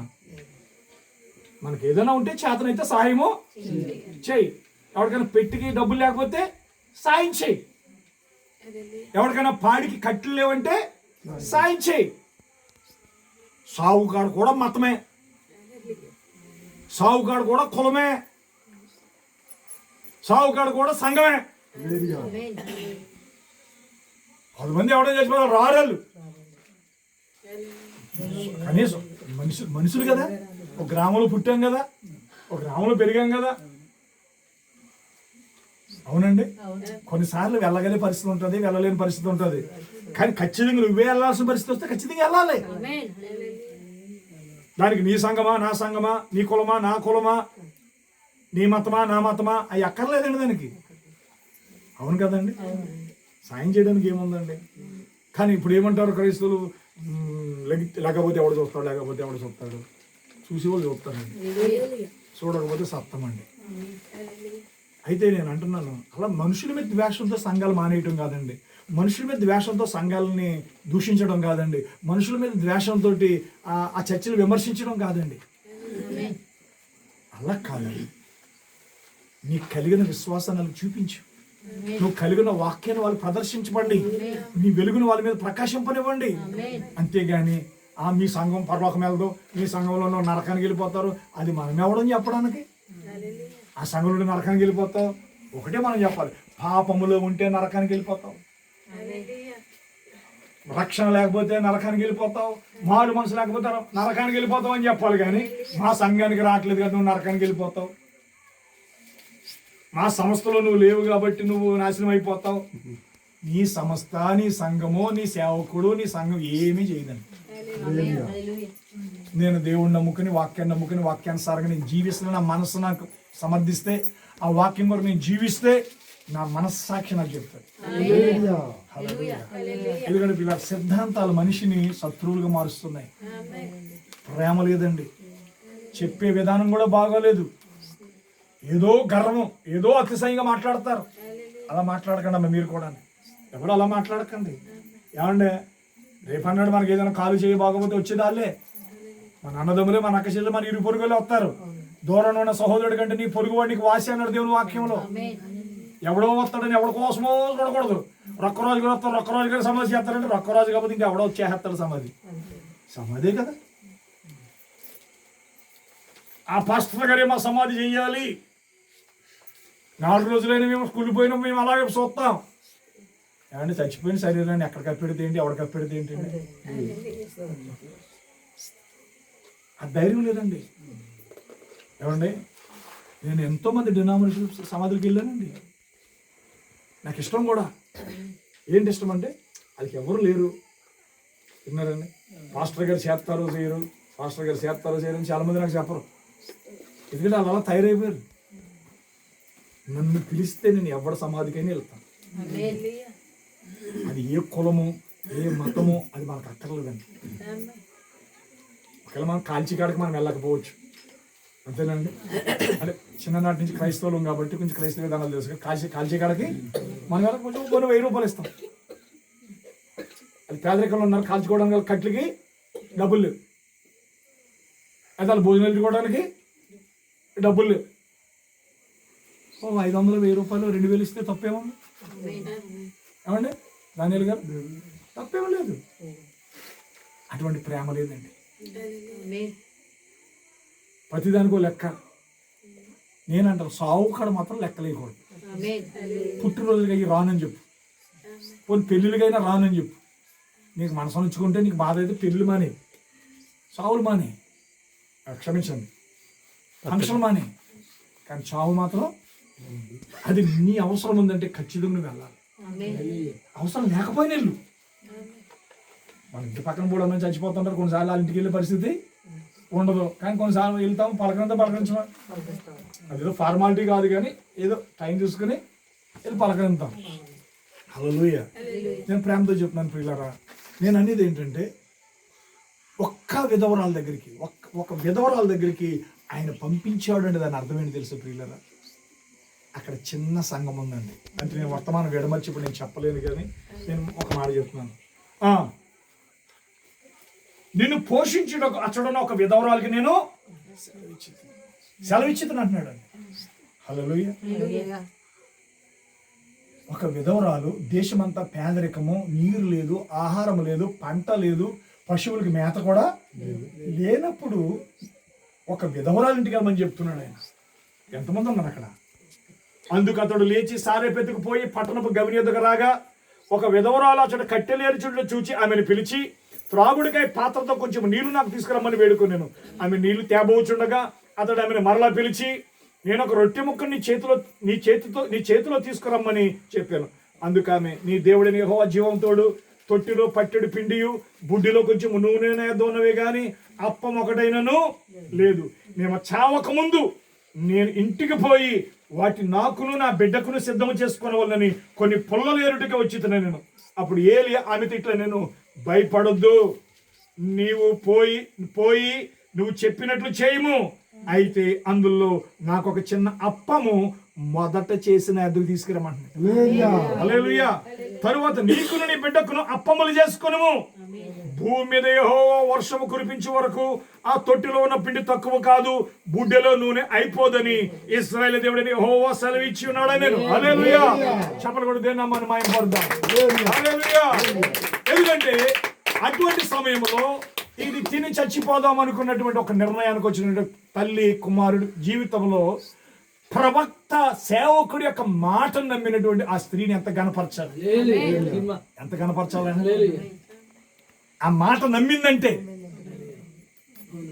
నిన్ను పోషించుటకు నేను సెలవిచ్చాను ఆమెకి, వెళ్ళి అక్కడికి అన్నాడు. Praise lord. ఈరోజు నేను చెప్తున్నాను ప్రియులారా, మీరు పేదవాళ్ళు, మీరేమో కోటీశ్వరులు. నేను ఒకటి మాత్రం చెప్తాను, దేవుని మీద విశ్వాసం ఉంచేవాళ్ళు ఒక్కరున్న దేవుడు తన సేవకుని పంపిస్తాడు. వాక్యం వరకు నిజంగా ఆశపడాలి, నిజంగా వాక్యాన్ని చేర్చుకుని ఆ వాక్యం కోసం నిలబడి ఉంటే ఒక్కనే పంపిస్తాడు. హల్లెలూయా.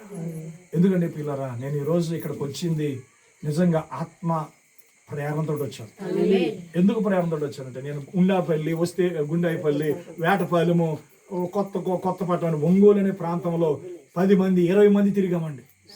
కానీ ఒక్కడు కూడా పాస్టర్ గారు ఎప్పుడు వస్తారు వాకింగ్ కోసం ఎదురు చూస్తున్నామని అన్నవాడు నాకు తెలియదండి. చాలా మంది వేలు ఖర్చు పెట్టి తిరిగామండి. నాకెంత బాధ ఉంటుంది అందులో. ఒక సేవకుడిగా కనీసం నాకు ఫోన్ చేసే వాళ్ళు ఉండరు, నాకు మా కోసం ప్రార్థన చేయమని అడిగే వాళ్ళు ఉండరు. కానీ ఎస్తేరు నా కోసం ఫోన్ చేసి ప్రతి చిన్నది కూడా మన ఏదో ఫోన్ చేసి కొంచెం ఏడుతుంది. ఏం అవుదమ్మా, కంగారు పడకు, అన్నీ బాగానే ఉంటాయి, నువ్వు ధైర్యం ఉండు, నాకు మళ్ళీ పొద్దున ఫోన్ చేయన్నాను నేను. దేవునికి స్తోత్రం కలుగు. భార్య భర్తలు చిన్న గొడవలు వస్తాయి, చిన్న పరిస్థితులు వస్తాయి, కొన్నిసార్లు అలుగుతారు, కొన్నిసార్లు మాట్లాడుకోరు, కొన్నిసార్లు ఇంట్లో వెళ్ళిపోతారు. అయినంతరానికి కంగారు పడకూడదు, ఎందుకంటే మన దేవుడు నమ్మదగిన దేవుడు. మన జీవితంలో ఏది జరిగినా అది దేవుడి చిత్త ప్రకారం జరిగింది. హల్లెలూయా. ఈరోజు నిజం చెప్తాను, ఎస్తేరు భర్త రాజు నిజంగా వాకింగ్ కోసం నిలబడితే ఎంతో గొప్ప సేవ జరిగి ఉందండి. వాడిగా అతనే పాస్టర్ అయిపోయింది వాకింగ్ కోసం నిలబడి ఉంటే. ఎందుకంటే ప్రార్థన చేసే భార్య, విన్నారండి, ప్రార్థన చేసే భార్య, చక్క విశ్వాసమైన పిల్లలు ఉన్నప్పుడు ఒక పురుషుడికి ఎంతకంటే ఆధిక్యత ఏంటండి? అవునా కదండి? ఏం పట్టేసుకుందో దెయ్యం పట్టేసుకుని సార్ని భూతం పట్టుకుని ఏడిపించేస్తుంది, ఊరికి ఏడిపించేస్తుంది. ఎందుకు నేను చెప్తున్నానండి పిల్లరా, ఈరోజు తన భర్త తనకు సహకరించకపోయినా, తన భర్త ఇష్టపడకపోయినా, నేను ఏదో గ్రేట్ అని చెప్పట్లేదండి, ఏదో గొప్పది దిగొచ్చింది భూమి మీద అలా చెప్పట్లేదు. నేను ఇద్దరిని సుమియోను అన్న అనుకుంటాం. బైబిల్ గ్రంథంలో యేసుప్రభుని 8వ దినాన్ని సున్న తీసుకెళ్ళడానికి వెళ్ళినప్పుడు అక్కడ సుమియోను అనే ఒక వృద్ధుడు యేసుప్రభు చూడకముందు చచ్చిపోడని చెప్పేసి దేవుని యొక్క వాగ్దానం ఉంది అతనికి. కాబట్టి ఆ సుమియోను ఆ బాలుని ఎత్తుకుని, నాదా ఇప్పుడు నీ దాసు నెమ్మదితో పోనిచ్చుము అంటున్నాడు. నిజమే ప్రియులారా, సోదరుడు ఈ దానియేలు గారు అన్నారు, నేను మళ్ళా మిమ్మల్ని చూస్తానని అనుకోలేదు, దేవుడు మిమ్మల్ని మా ముందుకు తీసుకొచ్చాడు, చాలా సంతోషంగా ఉంది అన్నాడు. నీకే కాదు సంతోషం, నాకు ఇంకా సంతోషంగా ఉంది. ఎందుకంటే పిల్లరా, ఒక్క ఆత్మ వాక్యం కోసం, సత్యం కోసం నిలబడితే 3.5 సంవత్సరాలు కాదు 30 సంవత్సరాలు అయినా క్రీస్తు రాకడ కొరకు ఎదురు చూస్తారు. హల్లెలూయా. అలాగే ఏ సంఘానికి వెళ్ళొద్దని చెప్పట్లేదు, ఎవరితోటి మాట్లాడొద్దని చెప్పట్లేదు, వాళ్ళు పెట్టుకునే ప్రార్థనకి వెళ్ళొద్దని చెప్పట్లేదు, వాళ్ళ కోటాలకు వెళ్ళొద్దని చెప్పట్లేదు. ఎందుకు చెప్పట్లేదు అని అంటే ప్రియులారా, మనం క్రైస్తవులం, దేవుని ప్రేమ కలిగి ఉండాలి. కానీ నీకు వెళ్ళే స్థలంలో నీ సాక్ష్యాన్ని నిలబెట్టుకోగలవా? నీ విశ్వాసాన్ని కాపాడుకోగలవా? నువ్వు వాక్యం కోసం నిలబడగలవా? అదేమి లేకోకుండా కొంతకాలానికి ఒక కాకి అయితే ఎందులోనే కలిసిపోద్ది. ఒక కాకి జీవితం అనుకోండి, ఎందులోనే కలిసిపోద్ది. సంక్రాంతి పండుగలో కలిసిపోద్ది, క్రిస్మస్ పండుగలో కలిసిపోద్ది, నిజమేనా? రంజాన్ పండుగలో కూడా కలిసిపోద్ది కాకి. కానీ పావురం అలా కాదు. కానీ పావురం లాంటి బ్రతుకు నీకుంటే, పావురం లాంటి జీవితం నీకుంటే, ఎంతమంది కాకిల మధ్యకి వెళ్ళినా నువ్వు పావురమే. నిజమేనండి? నువ్వు ఒక గొర్రె వంటి జీవితాన్ని కలిగి ఉంటే, ఎంతమంది మేకల మధ్య కొన్ని వెళ్ళినా నీ గొర్రె స్వభావం పోదు, మేక స్వభావం రాదు నీకు. అందుకే దేవుడు 2 ఆటలతో పోల్చబడ్డాడు. ఒకటి, గొర్రె పిల్లవలాగా ఆయన దీనుడిగా వచ్చాడు. ఆకాశ పక్షుల్లో ఆయన పావురముగా పిలబడ్డాడు. హల్లెలూయా. పరిశుద్ధాత్మ పావురము వలె అన్నాడు. ఆయన గొర్రె పిల్ల వలె వధించబడినట్లుగా ఆయన వచ్చాడు. ఆయన అయితే ఆయనకు ఇంకొక పేరు ఉంది, ఆయన యోధా గోత్రపు సింహముగా కూడా పిలబడ్డాడు ఆయన. హల్లెలూయా. ఎందుకంటే పిల్లరా, మన దేవుడు అందుకంటాడు, నీతిమంతులు సింహం వలె ఉంటారంట. విన్నారండి? దుష్టుడు ఎవడో తరమకుండానే పారిపోతాడు. హల్లెలూయా. మనం వాక్యం కోసం సింహములాగా ఉండాలండి. పావురు వంటి నిష్కపటమైన మనసు కలిగి ఉండాలండి. ఎదుటివారి పట్ల మన దీనత్వాన్ని కలిగి ఉండాలండి. పావురంకి, గొర్రెకి, సింహానికి ఎంత తేడా అండి? నక్కకి నాగలోక అనుకుంటాను తేడా. సింహానికి ఏం కావాలి? ఆవు మేహేస్తుంది, గొర్రెకి ఏముంటుంది? కాపరి మేపిన కాడి మేస్తుంది. విన్నారండి? కానీ 1000 ఏళ్ల పరిపాలన అంటండి, గొర్రె సింహం కలిసి గడ్డి తింటాయంట. బాలుడు నాగుపాము దగ్గర ఆడుకుంటాడంట. తోడేలు గొర్రె కలిసి ఉంటాయంట అండి. ఏంటది పిల్లరా? అదే దైవత్వం కలిగి ఉండటం. హల్లెలూయా. నీ స్వభావం ఎలాంటిదైనప్పటికీ కూడా పరిశుద్ధాత్మ నీలోకి వస్తే నువ్వు ఒక పావురం వలె ఉంటావు, నువ్వు ఒక గొర్రె పిల్ల వలె ఉంటావు, నువ్వు ఒక సింహం లాంటి క్రూరుడు కావచ్చు కానీ నువ్వు దీనుడు అయిపోతావు. సర్పము లాంటి ప్రమాదకరమైన వ్యక్తి కావచ్చు కానీ నువ్వు సాధువు అయిపోతావు. హల్లెలూయా. కాబట్టి పిల్లరా, ఈ సారిపతి విధవరాలతో దేవుడు మాట్లాడుతూ ఉన్నాడు. మొదటి అప్పం తీసుకురా. ఇజ్రాయేల్ దేవుడని యెహోవా అంతటా ఆమె వెళ్ళి ఏలియా చెప్పిన మాట చెప్పున చేయగా అతడును ఆమె ఇంట వారును అనేక దినములు భోజనం చేయించి వచ్చిరి. యెహోవా ఏలియా ద్వారా సెలవిచ్చిన ప్రకారం తొట్టిలో ఉన్న పిండి తక్కువ కాలేదు, బుడిలో ఉన్న నూనె అయిపోలేదు. అటు తరువాత ఆ ఇంటి యజమానురాలు ఆమె కుమారుడు రోగే ప్రాణం నిలవజాలంత వ్యాధి గలవాడైపోయాడు.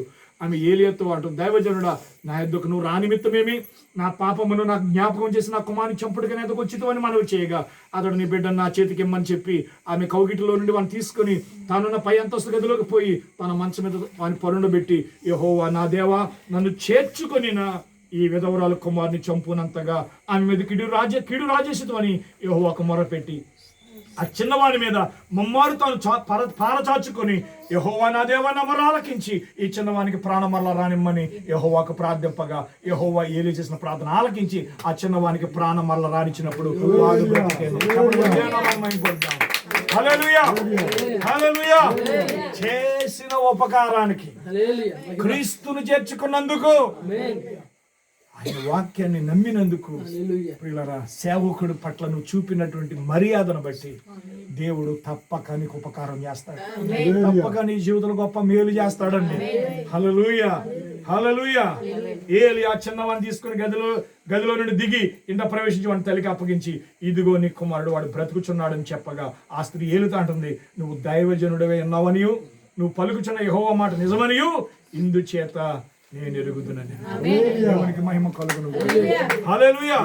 కాబట్టి పిల్లరా, నిజమైన వాక్యాన్ని, నిజమైన సత్యాన్ని అంగీకరించినప్పుడు ఆ వాక్యం కోసం ఎన్ని కష్టాలు వచ్చినా, ఎన్ని అవమానాలు వచ్చినా, ఎన్ని నిందలు వచ్చినా దానికోసం నిలబడినప్పుడు దేవుడు నీకు తప్పక మేలు చేస్తాడు.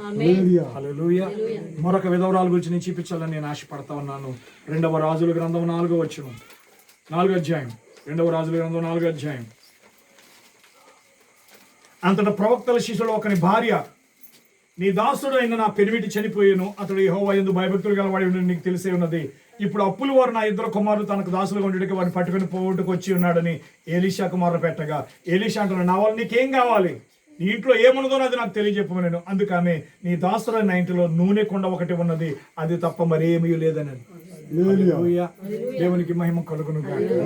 ఇక్కడ కూడా ప్రియులరా, దేవుడు ఆ విధవరాల పట్ల ఆ ప్రవక్త అయిన ఎలీషా మాటను ఆమె నమ్మింది కనుక వింటున్నారండి, గొప్ప అద్భుత కార్యాన్ని ఆమె చూడగలిగింది. ఆమె పేదరికము నుంచి తన బిడ్డల యొక్క ప్రియులరా ఒక బానిసలుగా అమ్మబడాల్సిన స్థితిలో నుండి వారిని దేవుడు వారిని ఆశీర్వదించాడు. హల్లెలూయా. ఇదే అధ్యాయంలో మనం చూసినప్పుడు 8వ వచనం మనం చూసినప్పుడు, ఒక దినమందు ఎలీషా షూనేమ పట్టణమునకు పోగా అతడు గనురాలు ఒక స్త్రీ భోజనమునకు రమ్మని అతను బలవంతం చేసిన కనుక అతడు మార్గం వచ్చినప్పుడల్లా ఆమె ఎంట భోజనం చేయించి వచ్చాను. కాగా ఆమె తన పెనిమిటిని చూసి, మన యొద్దకు వచ్చి చూపవచ్చున్నాడు, భక్తి గల దైవజనుడు నేను ఎరుగుదును. కావున మనం అతని గోడ మీద ఒక చిన్న గది కట్టించి అందులో అతనికి ఒక మంచము, బల్ల, పీట, దీపస్తంభం ఉంచుదుము. అతడు మన యొద్దకు వచ్చినప్పుడల్లా అందులో బస చేయనని చెప్పాను. హల్లెలూయా. హల్లెలూయా. చూడండి పిల్లలు, బైబిల్లో వాక్యాన్ని ప్రవక్తలను ఎవరు చేర్చుకున్నారంటే స్త్రీలు చేర్చుకున్నట్టుగా మనం చూస్తున్నాం. స్త్రీలు అంటే నా ఉద్దేశము బైబిల్ గ్రంథంలో అపోస్తుల కార్యములు 17వ అధ్యాయం, అపోస్తుల కార్యములు 16వ అధ్యాయమో 17వ అధ్యాయం అని అనుకుంటున్నాను. 16వ అధ్యాయం, అపోస్తుల కార్యాలు 16వ అధ్యాయం 13వ వచనం. విశ్రాంతి దినమున గవిని దాటి నదీ తీరమున ప్రార్థన జరుపుకొని అక్కడికి వచ్చి కూర్చుండి కూడి వచ్చిన స్త్రీలతో మాట్లాడుచుంటుమి. అప్పుడు లూదియా అయిన దైవభక్తి గల ఒక స్త్రీ వినుచుండాను. ఏం పేరు ఏంటంటే లూదియా అను దైవభక్తి గల ఒక స్త్రీ వినుచుండెను. ఆమె ఓదరంగు పొడిన అమ్ముతోయ పట్టణస్తురాలు. ప్రభు ఆమె హృదయం తెరిచెను గనుక పౌలు చెప్పిన మాట ఎందు లక్ష్యం ఉంచాను. ఆమె ఇంటి వారిని బాప్తిసం పొందినప్పుడు ఆమె అంటుంది, నేను ప్రభువునందు విశ్వాసంగా దాన్ని మీరు ఎంచితే నా ఇంటికి వచ్చి ఉండుడని వేడుకొని మమ్మల్ని బలవంతం చేసి. ప్రియులరా, ఈరోజు మీరు అనుకోవచ్చు, నా భర్త ఇంకా మారలేదండి, నా భర్త ఇంకా తాగుబోతండి, నా భర్త ఇంకా క్రీస్తులోకి రాలేదండి అని మీరు అనొచ్చు. ఎప్పుడు కూడా భర్తనే నిందించకూడదు. చెప్పండి, ఏం చేయకూడదు? నిందించకూడదు. నిందింతే నీకు వచ్చే లాభం కంటే నీకు వచ్చే నష్టం ఎక్కువ. ఆడు తాగుబోతాడైనా, ఆడు తిరిగిపోతాడైనా, వాడు ఎలాంటి వాడైనా, నువ్వు దేవుడిని నమ్ముకుంటే నీ ప్రార్థన, నీ కన్నీరు దేవుడు చూస్తే భర్తను మారుస్తాడు. కొన్నిసార్లు నీ కొడుకును మారుస్తాడు, నీ కూతురు మారుస్తాడు, నీ కొడుకు కోడలు మారుస్తాడు. అంతే తప్ప చర్చకొచ్చేమో పాటలు పాడతావు, ప్రసంగాలు చేస్తావు, కన్నీటి ప్రార్థన చేస్తావు, కానీ ఇంటికి వెళ్ళి కోడల మీద దెయ్యంలాగా ప్రవర్తిస్తావు. ఎలా మారుతుందని కోడలు? కొడుకు మారుతాడా? కూతురు మారుతుందా? ఎవడం మారాడా? నేను దైవభక్తి గలదానని మీరు నమ్మినట్లయితే వచ్చి నా ఇంటికి రండి అంటున్నాను. కాబట్టి పిల్లలు, దైవజనుడు బాగా డబ్బులు ఇచ్చే వాళ్ళ ఇంటికి, మంచి భోజనం పెట్టే ఇంటికి వెళ్ళిపోవడండి. ఆవిడ నిజంగా భక్తి పరురాలు అయితే ఆవిడ కోసం ఎంత ప్రయాణమైనా వింటున్నారా? నేను ప్రేమతో చెప్పాను దేవుని వాక్యాన్ని. నేను పక్క వాళ్ళకి వెళ్ళి ఎన్నో విషయాలు చెప్పాలని ఉంది, కానీ అది తీసుకుంటే చాలా టైం పడుతుంది. దేవుడి మిమ్మల్ని దీవించును గాక. వాక్యం కోసం నిలబడండి, సత్యము కోసం నిలబడండి, ప్రభు రాకడ సిద్ధపడండి. ఒకవేళ ప్రభు చిత్తమైతే ఏలియా గారు ఇల్లు అమ్ముకుని వెళ్ళేంత వరకు కూడా మేము వస్తాం. అది అమ్మబడకూడదని నేను ప్రార్థన చేస్తాను. అమ్మబడకూడదు. ఎందుకంటే ఒక్క ఆత్మ అంట 10,000 ప్రపంచాలు. విన్నారండి? నాకు ఉందండి, అర్థమైందండి. నేను చెప్తున్నాను, ప్రేమతో చెప్తున్నాను. మీరు వెళ్ళిపోతారా ఉంటారన్నది దేవుడు. ఆమె ప్రార్థన, అతని ప్రార్థన.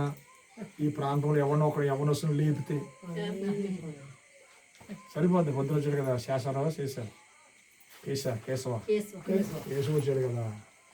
అలాంటి కుర్రాడు అక్కడ దేవుడి కొరకు పట్టబడితే దేవుని వాక్యం 1000 మంది ద్వారా తిరగదండి, ఒక్కడ ద్వారా తిరుగుతుంది. దాన్ని ప్రవక్త మీకు మెసేజ్లో పెట్టాను, నేను గ్రూప్లో పెట్టాను. ఇది చదివితే మీకు అర్థమవుతాయి. ఇంటింటా సువార్త అంటండి, ఇంటింటా రొట్టి విరిచారంటండి. ప్రైజ్లా. కాబట్టి ప్రియులరా, ఈరోజు ఇక్కడ ప్రార్థన పెట్టుకున్నారు, ఇంకో చోట ప్రార్థన పెట్టుకున్నారు. అపోస్తుల బోధ అలా ఉంది. కోట్లు పెట్టాలి, మందిరాలు కట్టలేదు. కానీ ఈరోజు మనం ఏం చేస్తున్నాం అండి? లక్షలు కోట్లు పెట్టి మందిరాలు కడుతున్నాం. ఆత్మీయత ఉందా? పరిశుద్ధాత్మ కార్యాలు ఉన్నాయా? లేవు. క్రిస్మస్ పండుగలు, డ్యాన్సులు, మేకప్లు, తారజువులు, నక్షత్రాలు, మెరుపులు, దండలు వింటున్నారా అండి? పలావ్ భోజనాలు. ఆత్మీయత లేదండి. కనుక మీరు ప్రత్యేకంగా ఉండండి. ఆమేన్. మీరు అవిశ్వాసులతో జోడిగా ఉండొద్దు అన్నాడు. నీతికి దుర్నీతితో ఏమి సాంగత్యం, క్రీస్తునకు బలియాలతో ఏమి సంబంధం? మీరు జీవం గల దేవుని యొక్క ఆలయమై ఉన్నారు. అందుకు దేవుడు ఎలాగ సెలవిస్తున్నాడు? నేను మీలో నివసించి సంచరిస్తానంటున్నాడు. నేను మీకు దేవుడై ఉంటానంటున్నాడు. మీరు నా కుమారులను కుమార్తెలై ఉంటారని సర్వశక్తి గల ప్రభు సెలవిస్తా ఉన్నాడండి. కాబట్టి మన జీవితాలని దేవుడు సమర్పించుకుందాం. మరి 2024 సంవత్సరంలో జనవరిలో మీరు ప్రభురాత్రి భోజనం తీసుకున్నారు. మళ్ళీ ఈరోజు ప్రభురాత్రి భోజనం వాక్యానుసారంగా మీరు తీసుకోవడం నిజంగా దేవుని కృప ఉన్నది. అలాగే పాత శుద్ధి కార్యక్రమాన్ని బట్టి నేను ప్రభుని స్తుతిస్తా ఉన్నాను.